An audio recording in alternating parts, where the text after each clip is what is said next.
All right, it is, turn my mic on, there we go. I heard myself there. 7:47 here on this Friday morning wake-up call. Everybody got the password right, because the password was ranch, and everybody got it right, so we didn't go further. We won't go. It was my week, and the ranch? I threw a gimme out there. There was like 20-some out of 20-some, just 100%, so well done to the listeners. But now it's time for Friday at the Fuzz, so Michael Green, take away. Thank you, Derek. In studio with me today is Elgin's Chief of Police, Jeff Swoboda. Happy National Donut Day to you, my friend. Thank you. It's an exciting day. You got a whole dozen for yourself there. Nice. Actually 13, yes. Oh, yeah, they gave one extra, right. So everybody I meet today gets a donut for National Donut Day. Well, thanks for the offer. I'm going to pass on that one. But we'll get right into, you had an incident on Wednesday. And I guess what was nice to see on this was that there was some involvement from, kind of a bystander. You talk about community all the time, but there was an attack evidently on the bike path near McBride Street, north of Kimball. Victim who was jogging was approached by someone, and somebody who was bicycling by, I guess, right, stopped and jumped in to help. Yeah, like you said, right around noon on Wednesday, a female was jogging on the bike path, and a subject who we don't know who it is yet, came out of the kind of the bushes, wooded area over there, north of Kimball, and tackled her, and didn't steal anything. She didn't really get any injuries that she had to be transferred to the hospital for or anything. But obviously, she was tackled. Another person who was just bicycling by saw that something wasn't right, stopped and helped her, and the assailant took off, and we were looking for him, but we didn't catch him. So that was the good part. You're right, that somebody going by actually got involved to help her out. But she's okay, but obviously I'm sure shaken up. So we got a description, but we're still Last name wearing a green shirt, light colored pants, described as a white male, reddish brown hair. Major Investigations Division taking that over, 847-289-2600 for any information. Yeah, if any of our listeners also, this goes anywhere, but specifically on our bike paths, there's certain areas of town that we patrol everywhere, right? But mostly when we get complaints, and when you're in a squad car, you can only go certain places. So we like when we get calls sometimes about something going on in an alley or something going on at a dead end where we may not patrol just as much as normal streets. Things that are on Larkin Avenue or on the Kimball Street Bridge, we'll see, or if there's something going on, because we drive by there all the time. So we just ask the community, especially on things like the bike path, if they see people that are on or near the bike path that maybe for whatever reason doesn't look right, give us a call. And we also know that there's an issue, and our downtown beat officer really works on it, because we have a lot of people coming through Elgin, and it's the image of Elgin as they're coming through. And if we have people congregating, which we have at times, and obviously especially in the summer months, where they are hanging out along the bike path or possibly drinking along the bike path, to make sure to let us know. But it's almost a daily thing where we're out engaging with those that are conducting themselves that way. I know I've seen in years past, and I haven't seen yet this year, where you get officers out on the bikes and stuff. And don't you have also like an ATV or something? Yeah. We've had that night we were having officers on the bicycles anyway, but we will routinely put officers on bikes. But we have a couple ATVs, kind of more rugged. We have a couple more kind of golf cart ones that our parking control would use more. But we do have these rugged ATVs that we're able to take out, and the patrol shifts do it as much as they can. It's a staffing issue.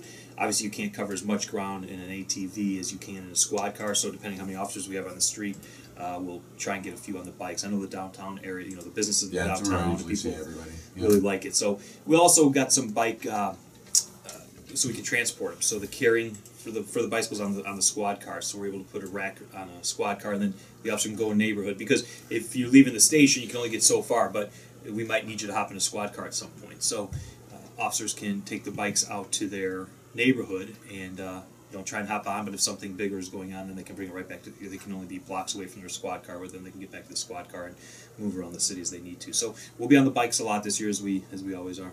I hadn't even thought of that, but this is a good point. You get out, you might need an officer somewhere, and what do they do when they're sitting there on a bike and they got to get to the other side of town?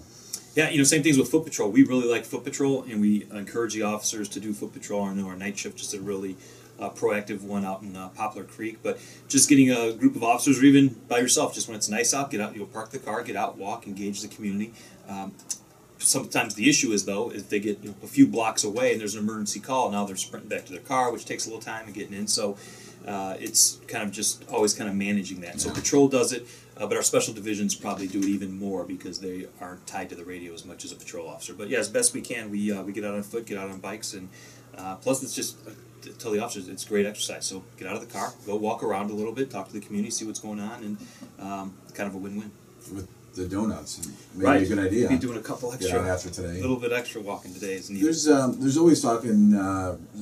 There's been a lot of talk recently about body cameras, and I know that's one thing that you guys have been looking into for a little bit of time. Can you talk about just what goes into that? I understand you said you're currently right now like looking at writing a grant for that. Can you talk about what is involved in all that, and then what the process is for getting it approved and getting them on everybody, and would it even be everybody? Probably not, right? Right. Well, and that's what we're looking at right now. What is everybody as a patrol, but then also special divisions. So backing up even further, we've been looking at this for probably well over a year. Yep. We started looking at them, and we've had different officers use them. We put them on officers on bikes with them to see what they look like.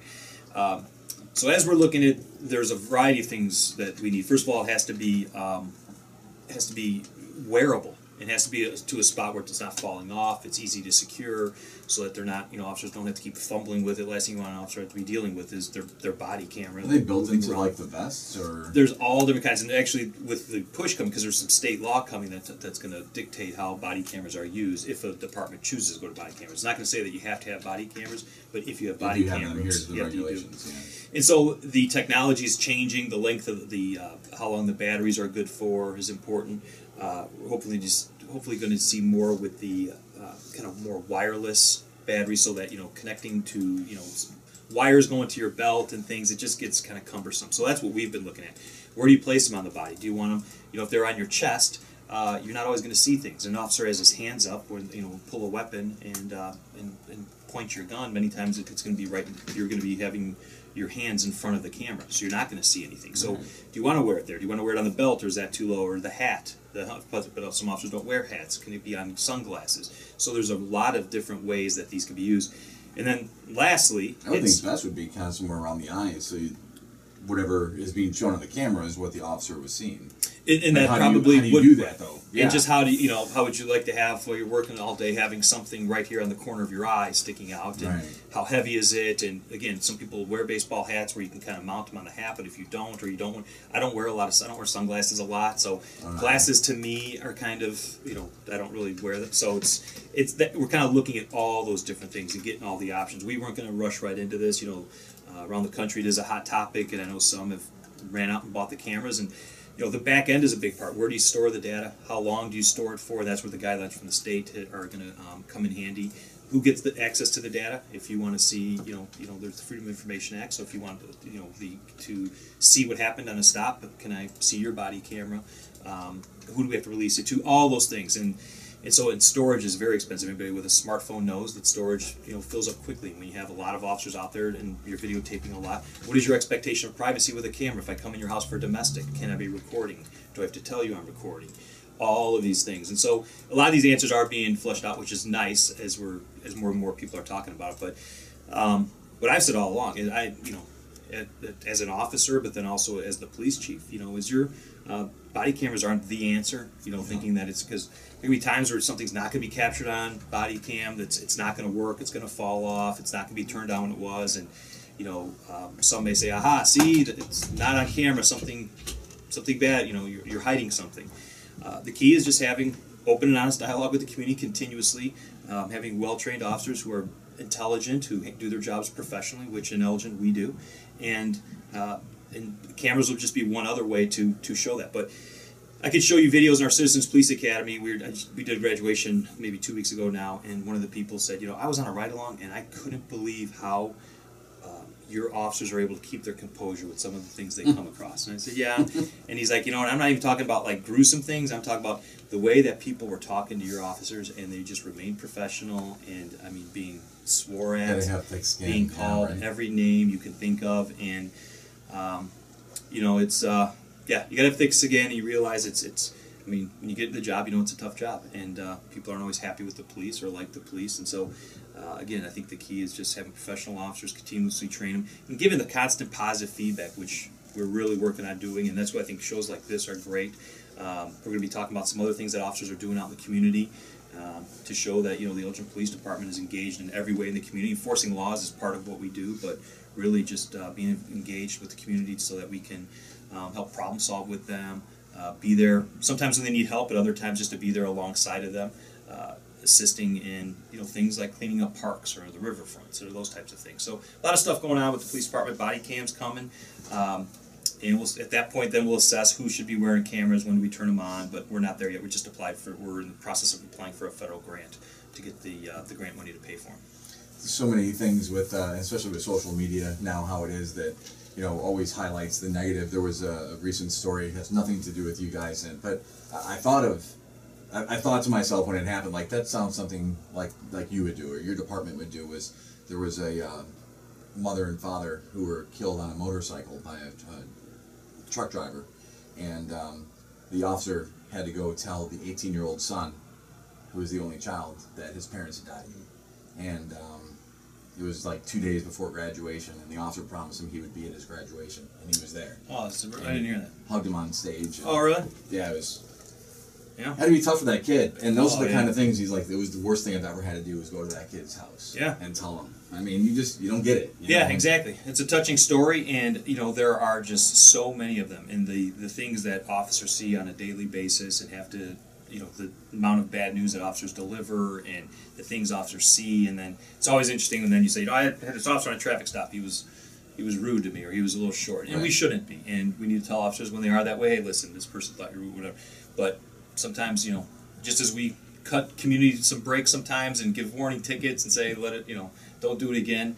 Officers sometimes need that same type of break. You don't know what the officer just left, and it's a tough job. But again, everybody knows when they take this job, it's not an easy job. It's a tough job. You see a lot of things that others around the country, nobody else sees. You don't see the things that officers see, and then again, clear that call and go to the next call, and then go home and be with your wife and kids and pretend like you didn't just see what you just saw, or somehow live a normal life. So it's difficult, and it's something just as management of the police department we're always thinking about and trying to. We have the chaplain program, just other officers. We have a critical stress debriefing team that if there's something that officers need to talk about. So it's something that law enforcement is really dealing with a lot now. Suicide of police officers.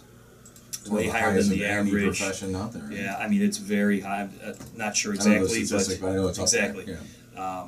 I know we've had 3 since I've been I've been hired here in the city of Elgin. It's devastating for the department. It's a lot of things go into it. So law enforcement, like we've talked about for weeks now, it's going through, being asked a lot of tough questions from people, and I always say bring them on. Let's talk about them. Let's talk about facts, because a lot of times the media or whoever else, and not blaming the media, but just the facts don't always get out there. The stories get out there quick, but the facts sometimes take a little slower. So make sure when we're talking about law enforcement and what police are doing, let's make sure we got facts and data to back it up. Talk about things like park cleanups and river cleanups and things like that you got going on. You got a park cleanup coming up this weekend, right? Yeah, an officer was actually Sergeant Todd Ramblejack, who was here recently promoted, was in a park and realized it was just kind of beat up and needed mulch, and it needed some of the paint chips were going. Saw kids playing where there were a lot of paint chips and things, and said, rather than just say, hey, tell parks to get over here and do what they can, or, as some people do, all figures, right, cruddy park, this and that. He said, he asked some other officers, hey, if I organize something, will you guys come out and support it and help spread some mulch and do some painting? And got a great turnout. I know I'll be there Saturday as well. So he's working with our parks department, but we're going to have a bunch of police officers. I think some of our civilians as well are going to come out and clean up a park over off of 31. And it's on Facebook. We'll publish it if anybody else wanted to stop out. But we're going to spread some mulch and paint some stuff so that the kids have a little bit safer place to have a park. And then Officer Demir was down on the riverfront, one of our downtown officers, and noticed just a lot of just garbage. Yeah. And he said, this is great. But again, rather than telling somebody else to do it, said, hey, I'm going to organize a cleanup. Is that? And he ran it through the chain. We said, absolutely. He's been working with other groups, and all you have to do is, especially in the Elgin area, say, hey, I want to help clean up the Fox River. Will anybody volunteer? And you get a lot of people who say, absolutely. Everybody recognizes that's obviously the gem of the city. It's one of the things we need to really keep clean, and it's a great place to go take a walk down there on Walton Island as long as we keep it clean. and got a lot of people to come out. So that's coming up June 20th. Gonna just get some garbage bags and some things and go around and clean up the parks. Animal control saw that we had that. I think it was, well, there were two. One was an owl, and something else got stuck in some fishing line. Oh yeah. And we were able to rescue it, but came up with the idea of let's put some canisters down there so people, and then they can recycle their fishing line. So when the fishermen are out there and they have to cut their line for whatever reason, they can dispose of it, and then it can be recycled, and rather than just left laying there so animals were swimming by may get caught, maybe get caught in their whatever, fins or whatever else animals down there. I don't see fins, but real quick too, we're kind of over time, but school's out now. School's out. Anything that people should be aware of with school being out? I know. As the father of a young driver, I have laid out the law for who is allowed to be in the car state and law what or your times. law? And which law? We stuck with state and community law. So in Huntley, I think there might be some differences between state. I think that supersedes, right? So we kind of went to the site and found all the different laws and said you're only allowed to have one other person in the car with you under the age of this, and here's the hours you're allowed to be driving, and don't break those rules. That's right. Yeah. I think the biggest thing is first of all, curfew in Elgin. You're under 17 years of age.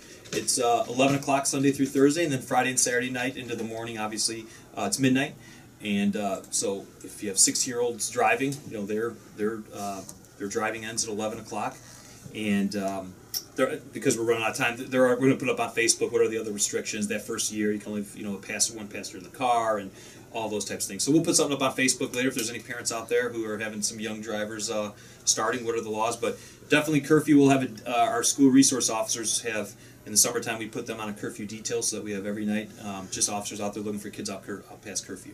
And we'll, the first time we'll get them home, talk with the parents, and second time we'll get them home, talk with the parents again. But when we get up to the third, fourth, fifth time, there have been times where we arrest the parent and basically bring them into court and say, you know what, you're not doing anything to try and put this. You don't know where a 10-year-old is at 4 o'clock in the morning. That might happen once. Somebody might sneak out a window. I might have done it when I was young too. But when it's the fifth time, not a 10. But when it's the fifth time and you have no idea and don't seem to care, then sometimes we have to get the court involved. Unfortunately. Got some concerts going on this weekend in Elgin. I know we've got a lot of stuff now that it's summertime going on. What is Festival Park? Yep, Festival Park will be hopping, especially this Saturday. It's George Thorogood and the Destroyers coming out, and I think Brian Setzer is this one, and then Bon Jovi. So, just kidding, Bon Jovi. I thought we'd get a lot of ticket sales just went through the roof, but so it's gonna be busy in downtown Elgin. There'll be some parking restrictions. I know tonight's First Friday as well, so just watch for the signs. If you got the big orange sign saying "Don't park there," please don't park there. And a lot of things going on in Elgin, specifically downtown Elgin this weekend in the summer. The concerts, I think I was at most of them last year. A lot of fun, great time. You finished up a Spanish-speaking cert. We'll talk about that next week. Talk about that next week. Cert was awesome. Class just graduated, and we'll talk about that a little bit more, and maybe some other things that are coming on. So absolutely, a lot of great stuff coming up. So appreciate your guys' time, always letting us come in and talk, and a lot of good stuff going on. So thank you. All right, thank you, Jeff. Jeff Swoboda, Chief of Police for the City of Elgin. You have a great weekend. You're listening to AM 1410, WRMN. And Elgin.